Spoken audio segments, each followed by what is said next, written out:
Hey everybody, it's Bob Wheeland again from ImmanuelPracticum.com, and I'm here with Maureen from the UK. Yes. Thanks for joining us. Okay. And you were telling me about a really wonderful story of Jesus ministering to you. Yep. And I wonder if you can share that with everybody. Yep. Well, it was my very, very first encounter with Immanuel. We'd gone up to London to a 2-day seminar with Asa and Becky, and they'd been teaching, and then they were going to demonstrate the ministry, and Becky said, I'd shared a little bit of my story, and she said, would you be the guinea pig? So I thought, well, I'd really like to get this sorted. So I agreed to be the guinea pig, and I shut my eyes and forgot about the people there. You shut your eyes and off you went. Yeah.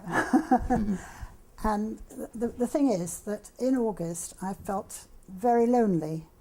Our home group stops. They don't come to us. Things in the church stop. People are on holiday.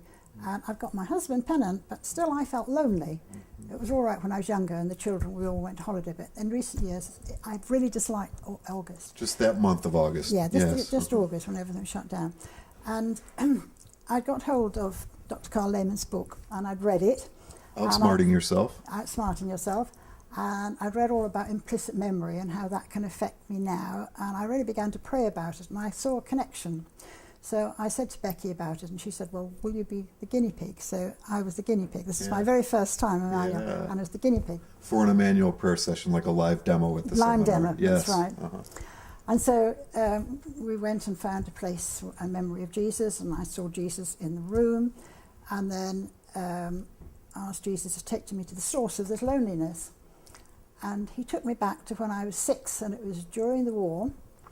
And I was a little girl of 6, and we were up in the north of Scotland, near Loch Ness, and quite a lonely place, that house that we rented. Yeah. And I was just 6, and my sister was just coming up to 3, and I had a baby brother of about 9 months. And my sister was my sole companion, so we were very close. And at that time, she was unwell, and she had fits, and her eyes were flickering. And my father had to take her to the hospital 25 miles away in Inverness, and I can remember him putting her on the back seat, but I never saw her again because she died and she never came back. My goodness. And of course in those days all the doctors were at war, and there were no scans or anything else, and they didn't really know what it was. Maybe meningitis, and my father said, well, she fell off the swing and hit her head, and I felt very responsible for it. I've had prayer all about that, but this was about the loneliness, because my parents were really broken, and I just felt lonely, and I used to spend hours up an oak tree on my own, just being there. And this is what tapped into it. And as I was in the tree, I saw Jesus at the bottom of the tree, and he was like a shepherd with a cloak and a crook.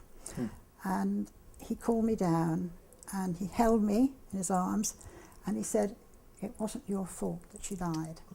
And I sort of got that, but that really confirmed it, that it wasn't my fault. And he just said, I was with you. You didn't know it, but I was with you, and I'm always with you.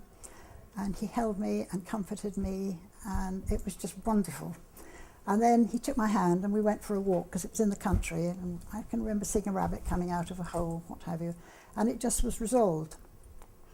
Now, the Lord has shown me it wasn't just the death of my sister, that there were 2 other deaths that were involved in this.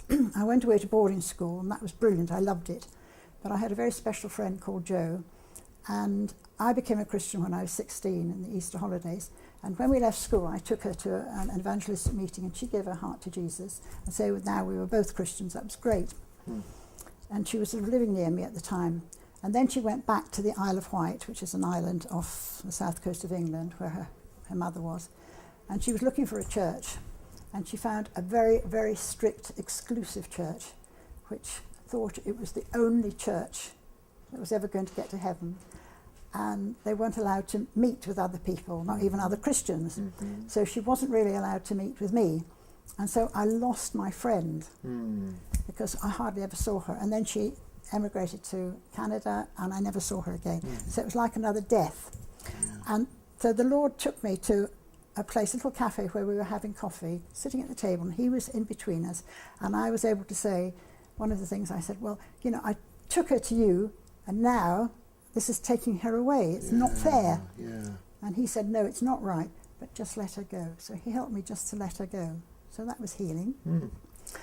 And then in the 80s, I had a very special friend, and we were very close, and we prayed for each other, and we prayed with other people, and we could just share anything without any judgment. And about 11 years ago, I'd have been ill, and she got ill, and she had ovarian cancer, which was inoperable, and she died before I could get to her and see her. So I just about managed her funeral. Anyway, Jesus took me to her graveside, which I had literally been to, and just helped me just to let her go and just to heal that. So I went through 3 losses. Yeah. So no wonder I was feeling lonely. Right. But the good news is that last August, which was the first time, no loneliness, no bother at all. How about that? So that was my first encounter with Immanuel. So wonderful. So when you I need to recap this for myself because it's amazing. In your first experience with Immanuel, Yeah. you're in a live demo. I was a demo. The guinea pig, as you called it. And Jesus brought you back.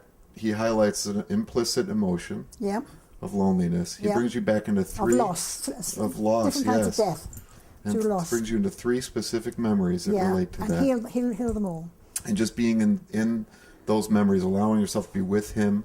Yeah, and his In those comfort and memories. just helping me to release and Yeah. heal.